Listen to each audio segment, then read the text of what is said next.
Hello. പഴയ നിയമത്തിലെ യോനാ പ്രവാചകന്റെ പുസ്തകത്തിൽ വളരെ മനോഹരമായിട്ടുള്ളൊരു രംഗമുണ്ട്. ദൈവകൽപ്പന പ്രകാരം നിനവേ നഗരത്തോട് അനുതപിക്കണമെന്നൊക്കെ പ്രസംഗിച്ചതിന് ശേഷം ഒരു പാറപ്പുറത്ത് വന്ന് വിശ്രമിക്കുകയാണ്. ഉടൻ തന്നെ അവിടുന്ന് ഒരു ചെറിയ ചെടി മുളച്ചു വളരുന്നു. ഉടൻ തന്നെ അതൊരു വലിയ വൃക്ഷമായിട്ട് മാറുന്നു. അതിൻ്റെ തണലിൽ യോന ഇങ്ങനെ സന്തോഷത്തോടെ ഇരിക്കുകയാണ്. പെട്ടെന്ന് തന്നെ ഒരു ഉഷ്ണക്കാറ്റടിച്ച് ഈ മരം വാടിപ്പോകുന്നു, കരിഞ്ഞു പോകുന്നു. ഇതിൽ വളരെ കുപിതനായിട്ട് യോന ദൈവത്തോട് പരിതപിക്കുകയാണ്. ദൈവമേ, നീ എന്ത് പണിയാണ് ചെയ്തത്?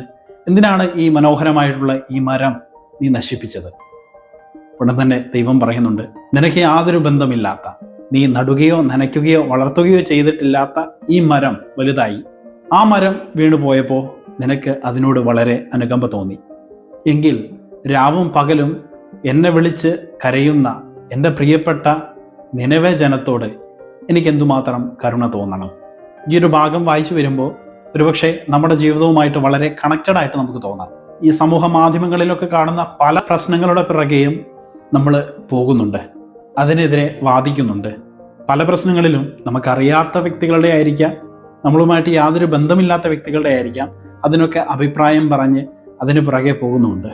നമ്മുടെ മനസ്സിൻ്റെ വിശാലതയും ഹൃദയ നൈർമല്യതയും ഒക്കെയാണ് ഇത് സൂചിപ്പിക്കുന്നതെന്ന് തോന്നാം.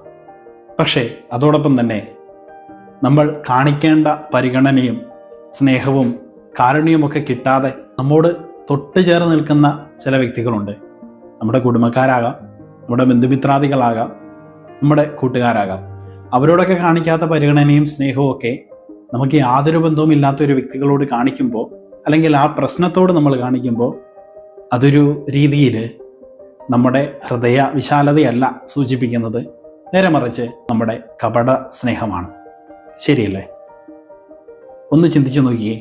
നമ്മുടെ അപ്പനെയോ അമ്മയോ ഒക്കെ വിളിച്ചിട്ട് അവരോട് സംസാരിച്ചിട്ട് ഒത്തിരി നാളായോ?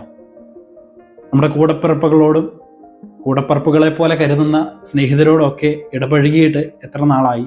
കാണിക്കേണ്ട സ്നേഹം കാണിക്കേണ്ട രീതിയിൽ കാണിക്കേണ്ടവരോട് കാണിച്ചില്ലെങ്കിൽ അതിന് പുറത്തേക്ക് കാണിക്കുന്ന സ്നേഹവും പരിഗണനയും ഒന്നും വിലയില്ലാതായി തീരും. ഇതൊരിക്കലും സ്നേഹത്തെ നിരാകരിക്കുന്ന കാര്യമല്ല.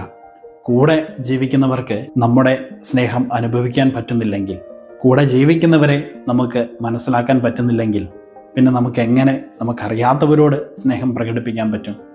നമുക്കറിയാത്ത വ്യക്തികളെയും നമ്മളുമായി യാതൊരു ബന്ധമില്ലാത്ത പ്രശ്നങ്ങളെയും അഭിമുഖീകരിക്കാനും അതിനുവേണ്ടി വാദിക്കാനൊക്കെ എളുപ്പമാണ്. നമ്മളോട് ഒട്ടിച്ചേർന്ന് നിൽക്കുന്നവരെ കാണാനും അവരെ സ്നേഹിക്കാനുമാണ് ബുദ്ധിമുട്ട്. പക്ഷേ അതിന് ശ്രമിക്കാതെ നമുക്കൊരിക്കലും മുന്നോട്ട് പോകാൻ പറ്റത്തില്ല. നമ്മുടെ സ്നേഹവും പരിഗണനയും ഒക്കെ അനുഭവിക്കേണ്ട നമ്മളോട് ചേർന്നിരിക്കുന്ന വ്യക്തികളുണ്ട്. നമുക്ക് ആദ്യം അവരിൽ നിന്ന് തുടങ്ങാം, പിന്നെ പതിയെ പതിയെ നമുക്ക് പുറത്തോട്ട് പോവാം. ഈശോ നമ്മളെല്ലാവരെയും അനുഗ്രഹിക്കട്ടെ.